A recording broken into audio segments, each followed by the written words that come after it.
Hungarian Prime Minister Viktor Orban is out of the running, and his Fidesz party has historically low chances of winning. This Sunday, April 12th, parliamentary elections will be held in Hungary, where Viktor Orban may lose power. In this episode, I will talk about the chances the opposition has, what the current government is doing in response, and how events might unfold after the elections. In this episode, we will discuss the leadership of the Tisza party led by Peter Magyar, what electoral traps Viktor Orban has set, how external support has influenced the elections, and whether the so-called Ukrainian question will help Orban. My name is Pechy. Let's discuss this topic together, but before we start this episode, I ask you to support the work of this YouTube channel. You can do this financially through donations, sponsorships, or payments. Paid subscriptions are available through the links and details in the description of this video. All the platforms where you can do this are listed there. I will be grateful for any support you can give. Don't forget to subscribe to my Telegram channel Pechy News, the link is in the video description. So, for the first time in many years, the opposition has a real chance to win in Hungary and remove Prime Minister Viktor Orban and his Fidesz party from power. The ratings of the opposition party Tisza, led by Peter Magyar, have been higher than those of the ruling political force for more than a year now. The far-right party, Our Homeland, may also enter parliament. Peter Magyar is a supporter of a more constructive policy towards the European Union and Ukraine. His advisors state that if he wins, they will not abuse the right to veto decisions of the European Union, which is especially important for Kyiv. However, in all decisions, Tisza plans to firmly defend the interests of Hungary. In practice, this may mean a complicated but at least adequate dialogue with Ukraine. At the same time, a lead in the polls does not guarantee the opposition a victory in the elections, because Hungary has a mixed electoral system in which a smaller portion of deputies are elected by party lists. That's 93 seats in parliament. But the remaining 106 mandates are distributed in majoritarian districts. Overall, in the districts of large cities, the opposition dominates. The authorities, on the other hand, have an advantage in small towns and villages. Moreover, in recent years, Orban has redrawn the districts so that there are more rural districts. That's quite an interesting move. He understands that large cities don't vote for him, so they redrew the district boundaries in such a way that rural areas elect more of their representatives to parliament. And in this way, he can get more mandates even though fewer voters support him. In general, it's a tricky scheme with the majoritarian system. That's why I've always said the majoritarian system is evil. In addition, Hungary has a mechanism called the winner compensation system. This mechanism means that the party that wins receives a bonus in the form of additional parliamentary seats. In these circumstances, both parties focus on mobilizing their own voters. Orban traditionally does this by appealing to fear, which is a key tactic for his team. This is the demonization of the Tisza party. Pro-government speakers openly call Peter Magyar an agent of Brussels. In addition, Viktor Orban is trying to unite the electorate against an external enemy. And now in the current elections, the main enemy is Ukraine. At the same time, it's not limited to just aggressive rhetoric. But first, let me explain why I say that for Orban, uniting the voters has always been about an external threat.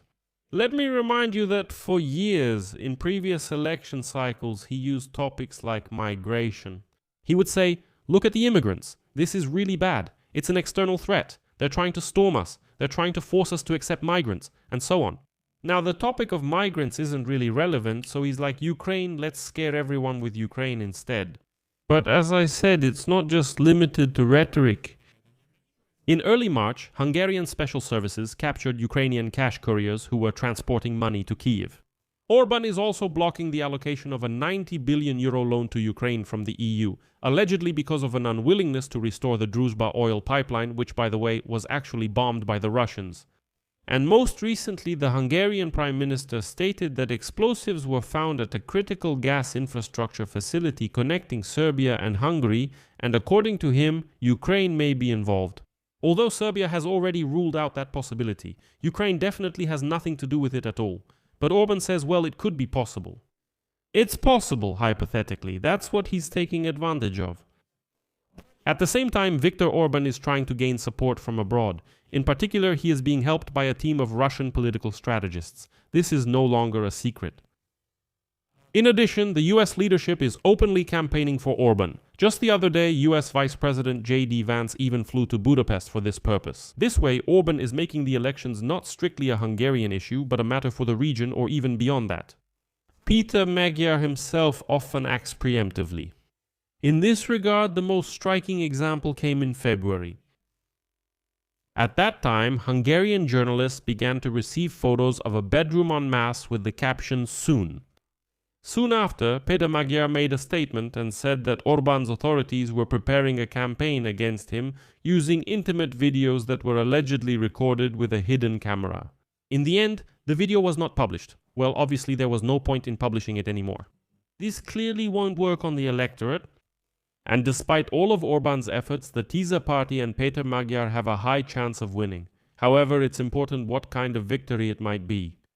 Orban has been in power continuously for 16 years already. That's why he has spread his influence over all spheres of life in Hungary, from state-owned companies to supposedly independent ones.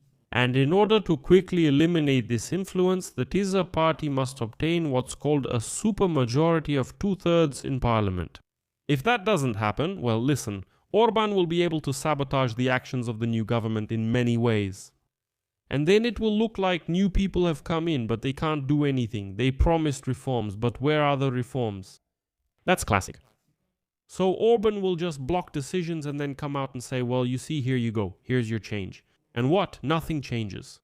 A less favorable scenario for Ukraine is if Orban keeps the majority. In that case, he will remain as prime minister. And he will be able to continue blocking Ukraine's European integration and sabotaging political processes in Europe.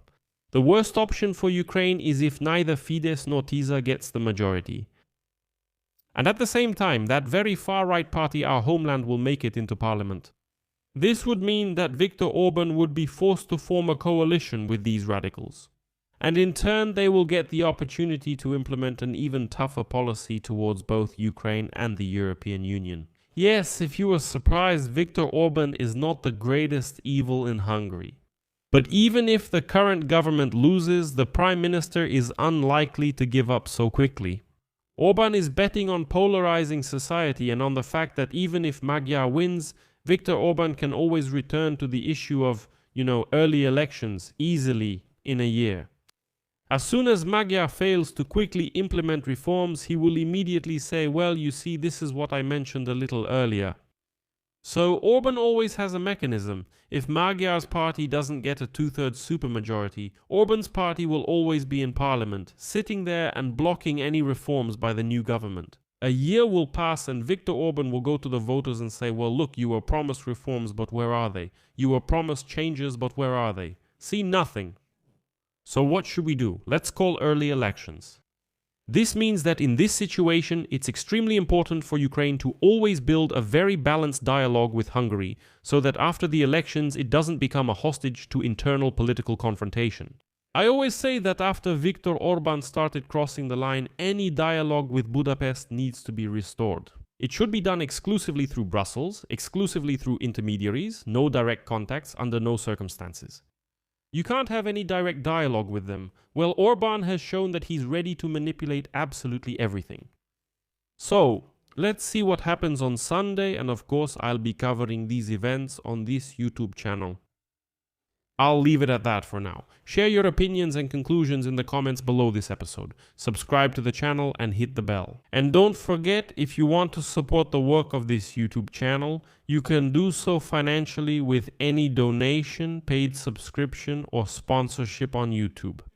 All the links and details on how to do this are in the description of this video. It says there, support the Pechy channel. Choose any format that's convenient for you. I will be grateful for any support from you. That's all for now. Take care. Goodbye, everyone.